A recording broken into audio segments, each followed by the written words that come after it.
We respectfully acknowledge the Gadigal people of the Eora Nation as the traditional custodians of the land in which this video is filmed.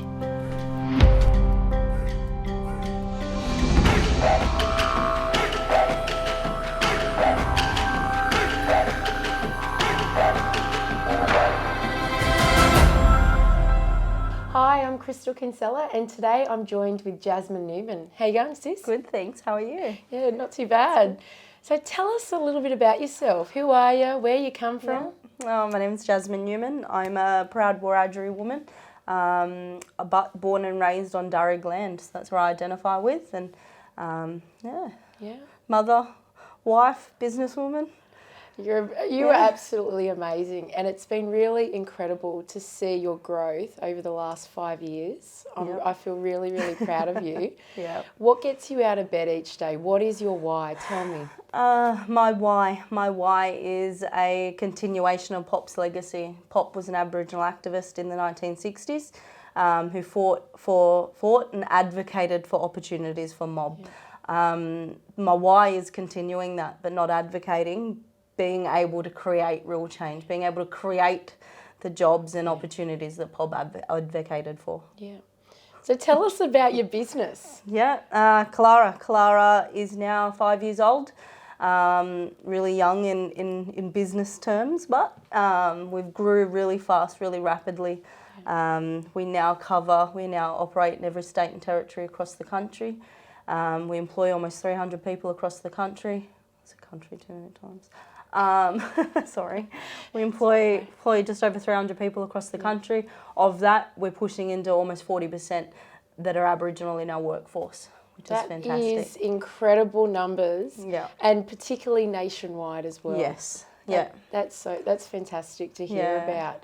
So, what sets you apart? What sets Killara apart from other businesses that are like yours? I laugh. I've had this long-standing joke for the last 5 years that I don't have a profile. I can't kick a football to save my life.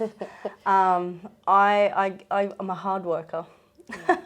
I look at some Indigenous business, and because I don't have the profile, I need to fight even harder to achieve what I do, to open the doors, to create the opportunities. So I think that's what actually sets me apart. There's genuine intent behind wanting to create opportunities. You know, the motivation isn't necessarily about financial gain. It's more around what I can do and give back to our mob. And when you're doing the right thing, when it's got good intention and purpose, everything else flows. Absolutely. And I can imagine that 40% of those black fellas working for you are inspired by your hard work each and every day. Absolutely. I've got stories over the years where I've had a mum that's joined the team fresh out of raising all her babies and her grandkids, and then she brings her daughter along to work with us as well. And it was a reflection time where I sat there and I went, she's 19 years old, she's left school, she's only working for us because mum dragged her along. She's so much more than this. A few years on, she now manages a workforce of our cleaners that she started with for our client. So I was able to really make career progression steps for her as an individual, and I think that's something else that sets us apart as well, because it's personal. Yeah. It's personal when you're working with mob. Yeah, it'll become part of the extended family. Absolutely.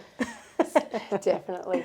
So you just had a pretty significant win just recently. You want to talk to us about that? Absolutely. I just won the Telstra Best of Business Awards for Indigenous Excellence, which is absolutely phenomenal. It's the first year that Telstra included Indigenous Excellence as a category, so I'm really humbled to be the first person to take away that award and set the benchmark for the next group of people that come into that space.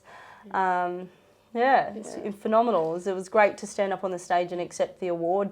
My speech kind of, explains that it was a representation of my business, but the entire Indigenous business sector, standing in front of corporate Australia saying that we're resilient, we're capable, and we're ready to do business. Yeah, I watched it on LinkedIn and I was completely moved. You made me have a little tear of just pride for you, just so happy, but you spoke so articulately. It was really great to hear. Yeah. So thinking about your why, thinking about what you've been able to achieve in these last 5 years, what is your legacy? What do you want to be remembered for? I wanna doing the right thing. I think that in the Indigenous business sector, there's a big drive for ethically ran Indigenous-led organisations. I think that any black fella can jump up and say that they run a business, but the legacy is the genuine intent behind doing it. Allow my daughters to see that it can be done. It doesn't matter if you grew up in housing. It doesn't matter where you come from. You can achieve so much. But not only my daughters, but the little titters that we see along the way and a part of your extended family, and just being a positive role model. Yeah. Definitely. Yeah. So if anyone wants to do business with Killara, how would they get in contact with you? Jump on our website or jump onto LinkedIn and give us a like and a shout out, and we'll come back to you. Is there one kind of key message you want to leave people with today? Aboriginal businesses are resilient and ready to do business, capable and ready to do business. Yeah, I couldn't agree more. Thanks so much, No Jasmine. problem. And please stay tuned for our next edition.